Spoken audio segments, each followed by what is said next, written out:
Bien, nos vamos a quedar fundamentalmente con el de Marcos, con el Evangelio de Marcos, porque es el más cercano históricamente, ¿no? Y el que todavía no tiene elaborada una teología tan grande.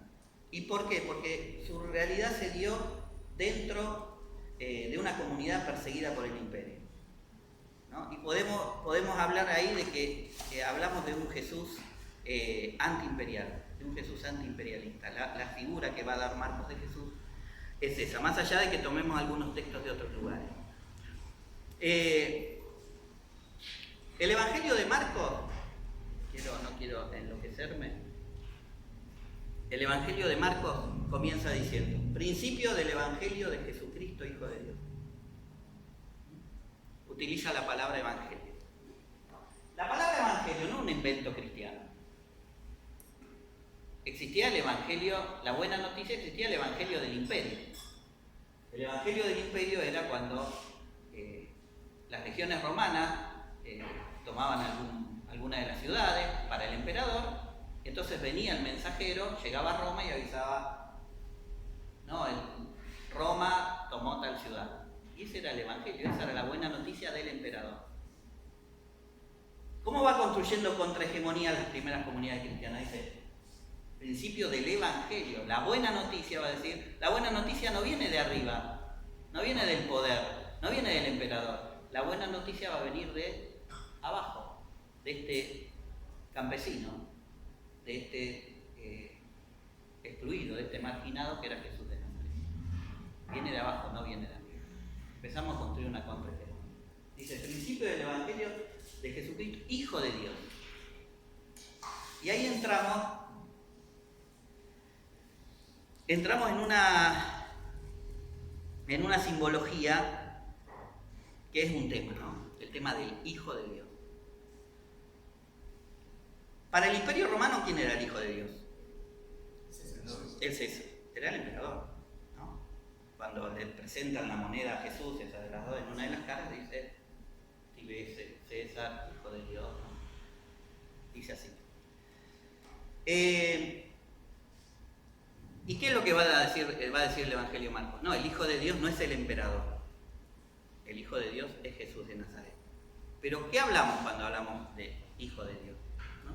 Porque tradicionalmente, en la teología tradicional, ¿quién es el Hijo de Dios? Es Jesús, que vino, que es Dios, ¿no? Desde siempre, el Hijo, y fue engendrado en el vientre de María por obra del Espíritu Santo, y bueno, y vino a cumplir una misión, bla, bla, bla, bla, bla, liberarnos del pecado, ¿no?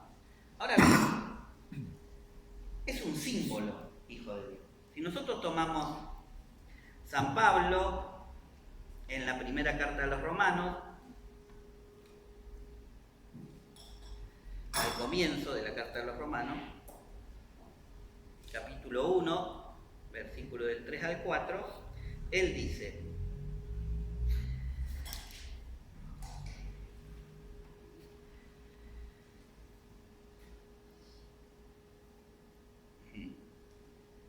Jesús, que nació de la descendencia de David según la carne. Que nació de la descendencia de David según la carne. Y que fue constituido, proclamado Hijo de Dios. Hablamos de dos generaciones. De David, porque decían que venía del linaje de David, según la carne. A ver. Jesús es hijo de José y de María.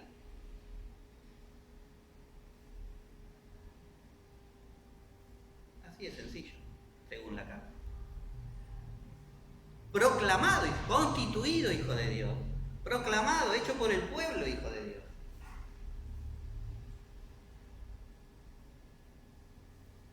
Por eso, ¿qué es? Y usted me dice: bueno, pero la anunciación, bueno, pero acá entramos en lo que llamamos la saga. Era necesario mostrar que este Jesús era algo total. ¿Eso le quita significación, sobre todo para los católicos, le quita significación a María? No, no le quita significación a María. Lo que pasa es que también la Iglesia institución, la teología de la dominación, construyó a partir de María un modelo de mujer. Terrible. Sumisa, obediente, frente al ángel que le viene a anunciar, he aquí la esclava del Señor, hágase en mí según tu palabra. Sumisa, obediente, callada. Ese es el modelo de mujer que construyó la Iglesia Católica. Y hoy, que estamos en todo este movimiento que se está dando feminista, sabemos que no es así. Porque después nos vamos a dar cuenta que María fue un obstáculo al proyecto de Jesús. María no quería que Jesús hiciera lo que estaba haciendo, como cualquier madre.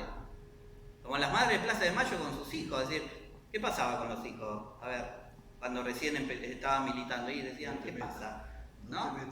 No te metas, ¿no? Bueno, ¿y qué pasó? Con las madres se convierten después. Hay se convierten a la militancia de sus hijos y al proyecto de sus hijos después de que sus hijos desaparecen. María se convierte al proyecto de Jesús después del asesinato de Jesús. Igual que las madres. Es decir, empecemos a pensar, a tratar de pensar las cosas con lo que nos sucede cotidianamente también. Porque si no tomamos textos como mágicos, Jesús fue hijo de José y de María, proclamado por el pueblo hijo de Dios. Fue un líder que fue, después de la muerte, después del asesinato, proclamado hijo de Dios. Perdón, si tomamos la referencia histórica, va con Santiago, ¿De y quién? le dice que se salga. ¿Cómo Y no Jesús escuché? le contesta, yo voy a referir al complot de Pascua. Jesús le contesta, si vos me pusiste en esta situación, vos sabés lo que va a pasar conmigo. ¿A quién? A María y a su hermano. Me gusta tu interpretación, adhiero, Sí. no me gusta la visión de María de la teología de la Sí. dominación. Pero dentro de la interpretación histórica, cuando ve que finalmente lo van a llevar a donde lo van a llevar, Jesús le contesta, ustedes me entregaron. Vos sos la Virgen Vestal, yo soy el descendiente de David. Eso sería, no, es el complot de Pascua. Complot de Pascua por el cual se trataba de liberar al pueblo judío de la dominación romana. Bueno, pero si no se conoce complot de Pascua, no querría mencionarlo porque... Está bien. Vamos, cuando lleguemos al tema de la Pascua, ¿sí? Cuando lleguemos al tema de la Pascua, ahí te metés y vemos, ¿sí? ¿Puede ser? Una María que tuvo hermanos, tuvo hijos, ¿no? Porque también está toda la construcción de María, la madre de un solo hijo, antes, durante y después del parto virgen, toda la teología católica, ¿no? Terrible, construís un modelo de mujer que no existe. Lo dicen, los textos dicen, su madre y sus hermanos. A mí siempre en el seminario que me enseñaron, no, la palabra que usa es que significa primo, no que significa... Mentira, la palabra que usa el texto es hermano, ¿no? Santiago lo dice Santiago. Hermanos y hermanastros, porque José ya tenía hijos. Sí, ¿no? hermano mayor. de Jesús. Bueno. Bien. Bueno, entonces, hijo de Dios, es simbólico. Después, en ese ser hijo de Dios, proclamado por el pueblo hijo de Dios, hecho por las comunidades hijo de Dios, decimos, bueno, todos somos hijos de Dios en Jesús. Pero es simbólico. Lo mismo que nos dicen, bueno, cuando bautizan, ¿no? Los curas bautizan. A partir de hoy sos hijo de Dios. Mentira. Soy hijo de Dios porque sí, a ver, Dios te quiere a partir de que te bautizaron. ¿Cómo es la cosa? Ahora sos hijo de Dios, antes no era. Es una locura. Es simplemente un rito de iniciación como tenían todas las culturas y tienen todas las culturas, ritos de iniciación. Bien. ¿Vamos así? ¿Vamos más o menos? Sí.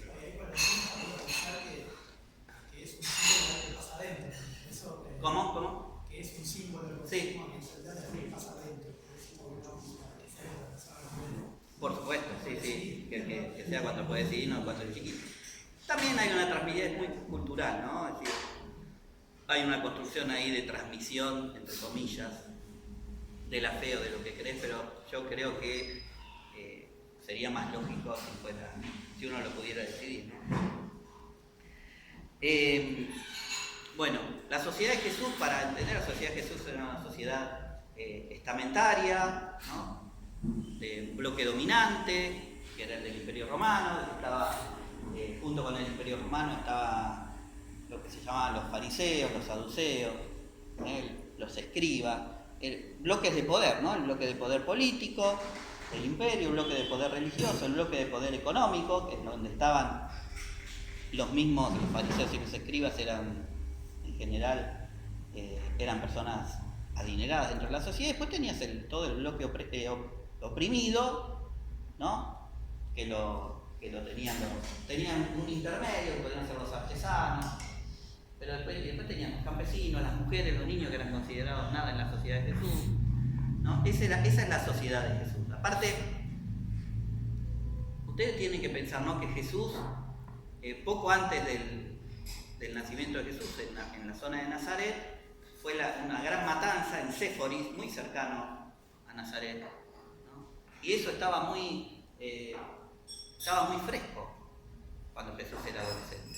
Es decir, el ambiente que había, sobre todo en la Galilea, en la parte norte, no voy a hacer un mapa porque no lo tengo, Rubén se hace el mapa en la cabeza porque a mí no me sale.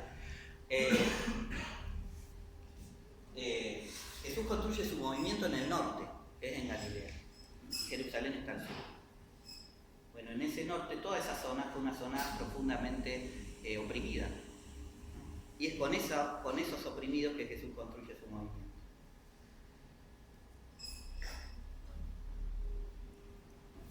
Bien.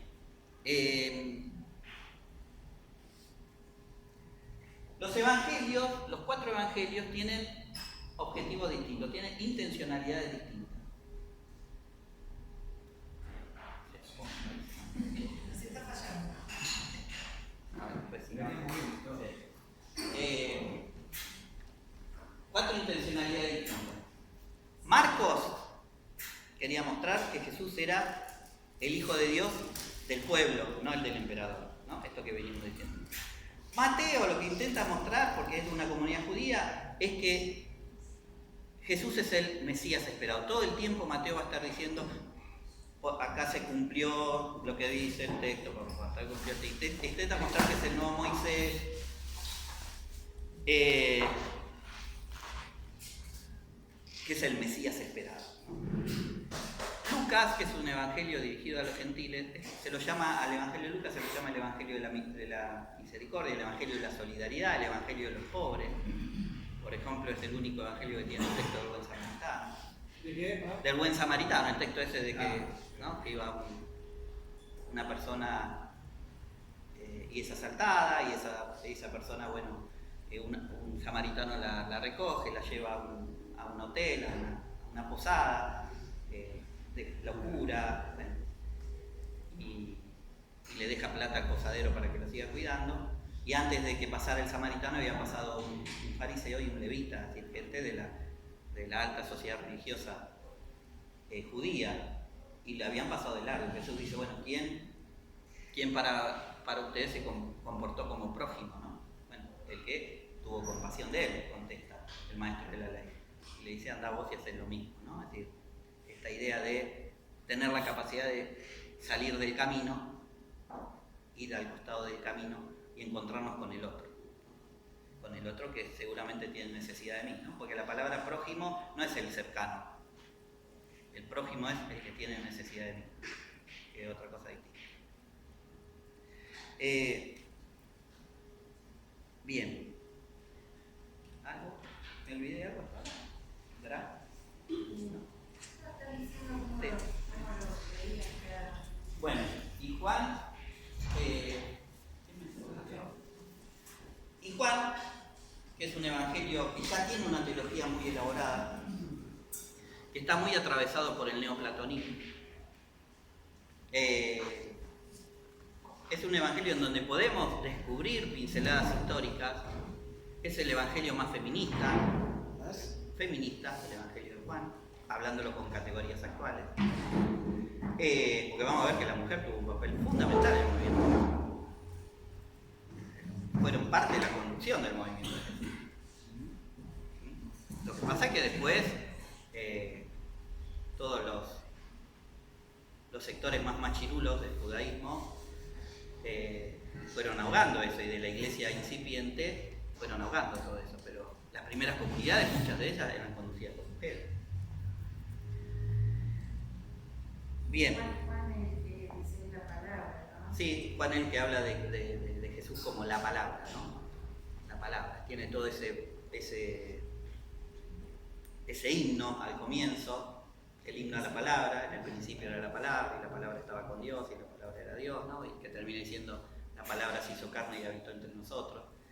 Ahí hay todo un vuelo teológico y filosófico que no tienen los otros evangelios, pero indudablemente el encuentro con la cultura helenista y con la filosofía helenista hace que también las comunidades tengan que poder entrar en diálogo con esas culturas y tienen que ir elaborando también el evangelio a partir de esas categorías, ¿no? Porque si no quedaban fuera.